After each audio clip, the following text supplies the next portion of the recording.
پیر حضرات ہیں نذرانے وصول کرتے ہیں، میں ان کے خلاف نہیں بات کر رہا، میں ان کے خلاف بات کر رہا ہوں جو نذرانے وصول کرتے ہیں، جنہیں اپنی خود حقیقت کا نہیں پتہ کہ ہم کیا ہیں،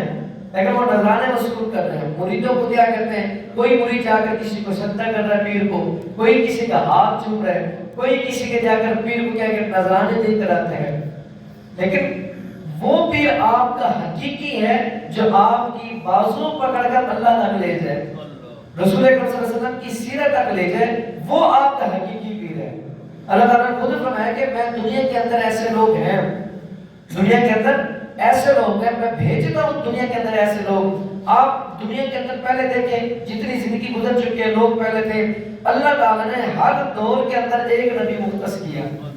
اللہ تعالیٰ نے ہر دور کے اندر ایک نبی مختص کیا جو کیا کرتا تھا، دین کا پیغام دیتا تھا، دین کی تبلیغ کرتا تھا، دین کے بارے میں لوگوں کو بتاتا تھا، اللہ کی طرف کیا کرتا تھا، بلاتا تھا۔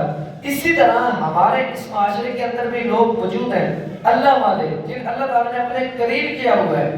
لیکن ہم ان کا ساتھ دیں، ہم سوچیں، پہلے پرکھیں کہ پیر واقعی حقیقت ہے یا پھر نذرانے والا پیر تو نہیں ہے، یا صرف اس کا مقصد نذرانے وصول کر رہے ہیں، اس کے اندر کوئی ایسی کوالٹی موجود نہیں ہے، کوئی ایسی اس کے اندر بات موجود نہیں ہے، بس وہ صرف کیا کر رہا ہے، نذرانے وصول کر رہے ہیں۔ تو ایسے پیروں سے خود بندہ پیچھے ہٹے،